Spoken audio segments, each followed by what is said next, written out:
On the track, boy.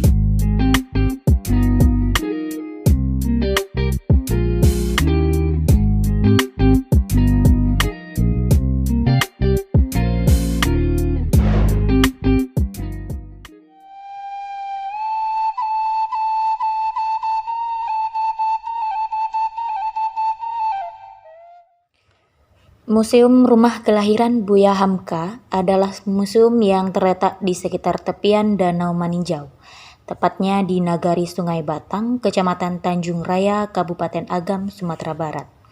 Dari Bandara Internasional Minangkabau, berjarak 104 km atau 3 jam perjalanan menggunakan kendaraan roda 4.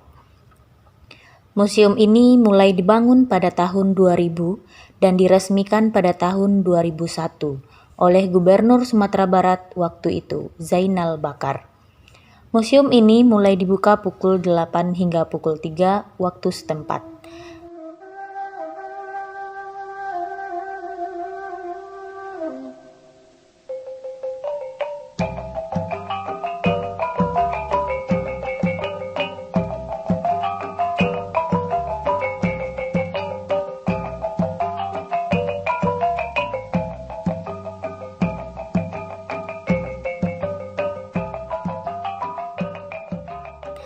Setelah era kemerdekaan hingga akhir hidupnya, Hamka tetap aktif menulis di berbagai media, baik buletin, majalah, buku, roman, hingga tafsir Al-Quran. Dari sekitar 118 judul buku yang pernah ia tulis semasa hidupnya, sekitar 28 judul dapat kita saksikan di antara koleksi buku di Museum Rumah Kelahiran Buya Hamka ini.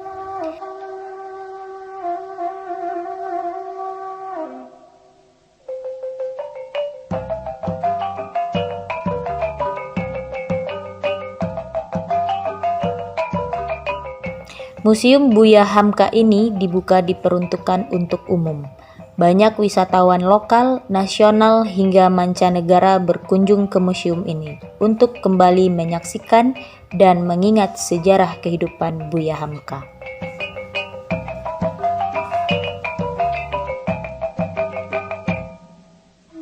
Tentang sosok Buya Hamka menurut pandang kami merupakan suatu figur yang tidak bisa kita lupakan begitu saja.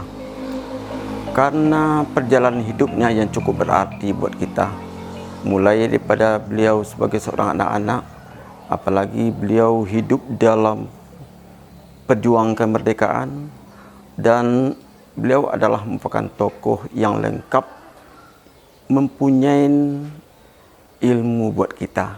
Beliau seorang sastrawan, beliau seorang budayawan, beliau seorang ulama. Beliau seorang yang sangat bijak sekali menghadapi situasi yang ada. Sehingga lawan tidak ada bagi beliau, seluruhnya menjadi kawan. Figur itulah yang sangat dibutuhkan pada saat ini, dan memang adalah figur yang sangat kita idolakan dan kita contoh dalam kehidupan beliau sendiri. Kalau museum ini sesuai dengan visinya adalah untuk menghidupkan kembali ruh kehidupan Buya Hamka itu. Karena tanpa ada museum mungkin kita tidak bisa membongkar sejarah hidup beliau yang penuh arti buat kita. Dengan adanya museum ini, apalagi dilengkapi dengan koleksi-koleksi yang ada beliau miliki, yang cukup punya makna. Tongkatnya punya makna sendiri, begitupun jubah-jubah beliau, demikian pun alat peralatan yang ada dalam museum ini, bukan sekadar permainan, tapi tinggi artinya bagi kita apabila kita sendiri dan kita pelajari untuk kehidupan kita sebagai generasi penerus di belakang kepergiannya. Walaupun kita tidak bisa membaca seluruh isi karangannya, karena beliau adalah mempunyai pesan dan kesan yang terbaik dalam susunan bahasa yang indah, baik dalam novel dan nasihat-nasihat bukunya yang tidak kurang dari 118 judul. Nah, karena itu beliau ada pesan singkat kepada kita. Beliau kata adalah umur manusia ini tidak bisa ditambah, tapi nilainya bisa ditambah. Dengan apa? Pepatah Minang mengatakan, mati gajah meninggalkan gading, mati harimau meninggalkan belang, mati manusia meninggalkan jasa.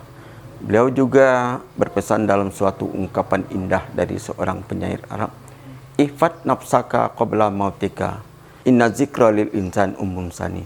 Titipkan satu cendera mata indah dalam hidup pertamamu untuk orang yang kamu tinggalkan, karena itu ibarat umur yang kedua buat kita.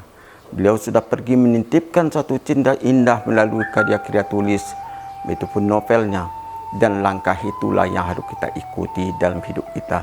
Kita ada punya suatu pesan indah, kenangan indah, sweet memory indah dalam hidup kita untuk orang yang kita tinggalkan. Ini pesan beliau yang sangat berguna bagi kita generasi muda.